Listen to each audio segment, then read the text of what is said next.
Let's take a few minutes to talk about the importance of knowing yourself enough to be your best cheerleader. You know, when you thought you were doing what you were supposed to do and were misinformed, the times you thought you had it all laid out and it just didn't work, the times when you burned the midnight oil day after day and it didn't seem to help, it didn't seem to change the end result. I'd like to ask you to take a look at any place you've got a limitation and ask yourself, when did I decide to accept that limitation? The bottom line is, no one's coming. No one. No one's coming to push you. No one's coming to tell you to turn the TV off. No one's coming to tell you to get out the door and exercise. Nobody's coming to tell you to apply for that job that you've always dreamt about. Nobody's coming to write the business plan for you. It's up to you. And because you're only ever going to do the things that you feel like doing right now or that feel good right now, unless you understand that you've got to parent yourself, you got to push yourself. These are the times that you have to rely on your own self-encouragement. Take responsibility for the missed opportunity or the misrepresentation. Learn from the fact that even though your client wanted it one way and you presented it the right way, it didn't work. Be prepared for the letdowns that happen every so often. Know that this lost opportunity just sets you up better for the next one. Realize that you can make the necessary alterations next time. Make the changes that will make the difference. Study your mistakes and learn from them. Don't dwell on the mistakes. Acknowledge them. Learn from them. Encourage yourself that you're smarter than your bank account leads you to believe. It all comes down to the inner game, my friends. Changing your life is a change in the inner game. The outside world you can't control, but you have absolute control over this one if you learn the dynamics of what shapes you. And identity is one of those simple, clear, fundamental basics that if you start to shift it, everything else will shift in your life as well. Some people, by the way, have to have more than enough money to do what they want, when they want, where they want, with whomever they want, contribute the way they want. And if that's their must, they find a way. I know that sounds overly simplistic, but it's true. Remind yourself that you're bound to get better.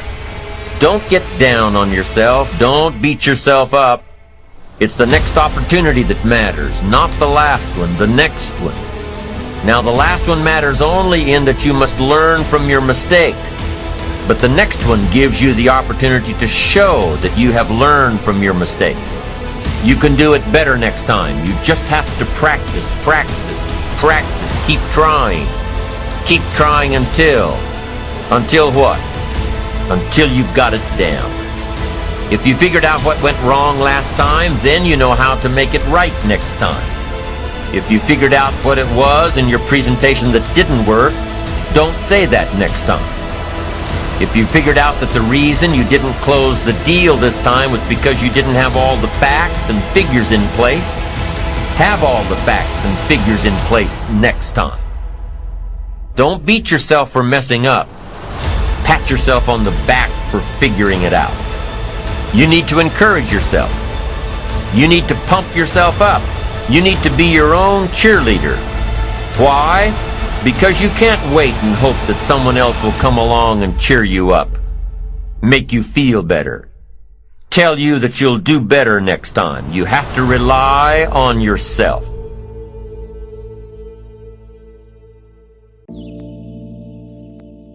Everybody wants to succeed so fast because they want to prove something to somebody else. When you want to give up, just keep going. When your luck is done, just keep going. Don't stop, just keep going. Let's suppose that there's a vast, hugely powerful force that nobody can withstand.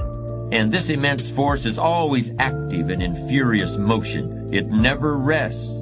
It's like a slowly flowing river that can eventually carve the Grand Canyon out of solid rock. But that comparison doesn't really do it justice. The force I'm talking about is much more formidable than any river or ocean or glacier or any other natural phenomenon. Now, in trying to achieve your life's goals, would you prefer to fight against this great force? Would you want to struggle against this mighty power? that has all the odds overwhelmingly in its favor? Or would you rather enlist this great power in your cause and make the inevitable work for you instead of against you? Take your time before answering. Think it over. By the way, time is that great power I'm talking about. Time is the mightiest force in the world, or even in the universe. Of course, the answer to the question I posed is very obvious. Why would you ever choose to fight time when you could have time on your side?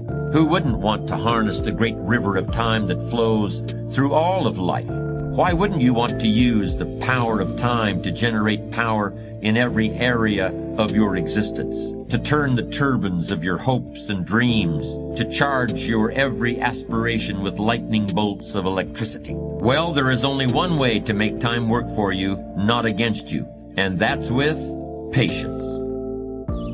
It's kind of the way I think about getting into shape.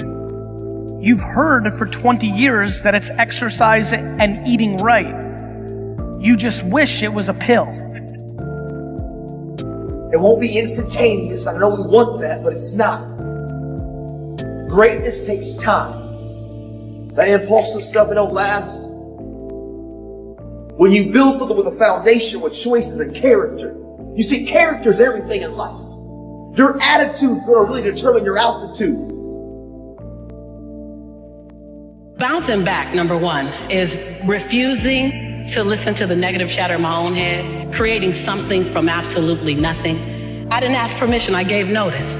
At some point, I have to stop asking, can I be great? Can I be brilliant? Can I be okay and still be accepted? I just stopped asking permission and just gave notice unapologetically, and not in a braggadocious way, not in a way that shrunk anyone else, in a way that said, I only got one life, and I'm gonna ride this one till the wheels fall off.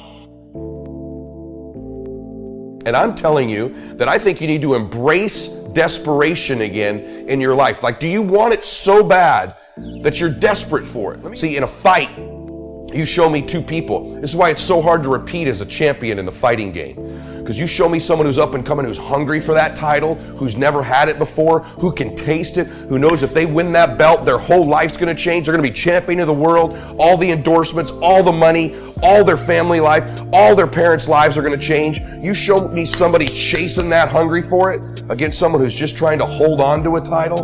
And that's why most of the time the challenger beats the champ. It's hard to repeat as a champion because the hunger goes down just a little bit. The greatest athletes, the Kobe's, the Brady's, the Jordans of sports, have a way of feeding their hunger all the time and increasing it. What separates them isn't just their work ethic, isn't just their talent, although those things matter, isn't just they practice more. What separates them is they're just hungrier. They somehow find a way as they climb up the ranks and win championships to get even hungrier for more, where 99% of the athletes lose just a little bit of their edge once they get that first championship, that first pro contract, that first big amount of money, that first world championship. They just lose their hunger a little bit. And then there's the elite. They get hungrier.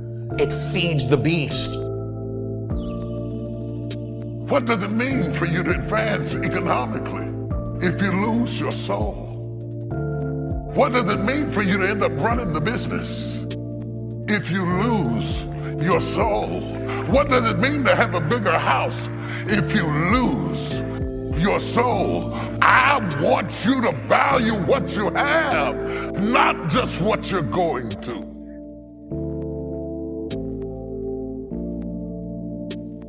So many people think leadership's title or position, and you may be a leader that has a title or position, but many people who have great influence really don't have that. If you would spend 1 hour a day, every day, on one subject for 5 years, you could become an expert on that subject.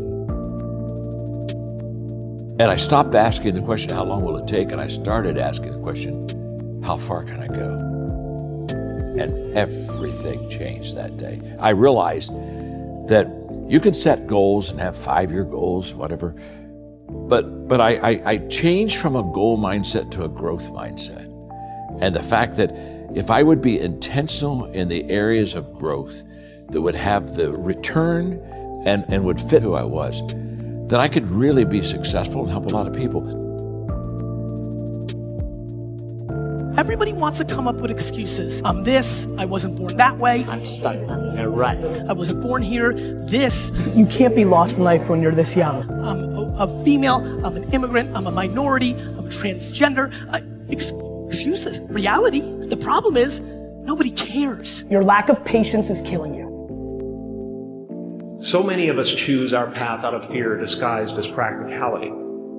What we really want seems impossibly out of reach and ridiculous to expect, so we never dare to ask the universe for it. I'm saying, I'm the proof that you can ask the universe for it. Effort makes the difference. Are you hearing what I'm saying? And I told you before, the thing I love about effort, there are other things, skills, right? You may have to go get a degree for that. There's some skills you gotta go get a degree. It could take you 4 years, 8 years, 12 years. I heard Ed Mylett once say, "You're one decision away from a totally different life." And I agree with him, but I want to ask you this. What is that one decision? And the answer is to take complete and total responsibility for everything in your life. You asked for my hustle, I gave you my heart, because it came with so much more. It's the ultimate sacrifice. Greatness has a cost. It reschedules your plans for you. It puts your family and friends on hold. It makes you feel misunderstood. And it will put you in some deep, dark holes. Greatness demands everything from you. Your mind, your body, your spirit, and your soul. So what do you do when you shoot 4 air balls in a playoff game? What do you do? Do you sulk? Do you weep? When you disappointed all of your teammates? When you let down all of the fans? Do you ask for sympathy? Do you ask why me? When they blast the coach for keeping you in the game, do you blame yourself? When they've drawn up their own conclusions about how your career is going to end, do you wish you could go back in time and make a different decision? Or do you get off of the plane and go straight to Palisades High and get the janitor to open up the gym and lock yourself in there until the sun comes up? You go shoot, you drill, you relive that moment and change the outcome over and over again.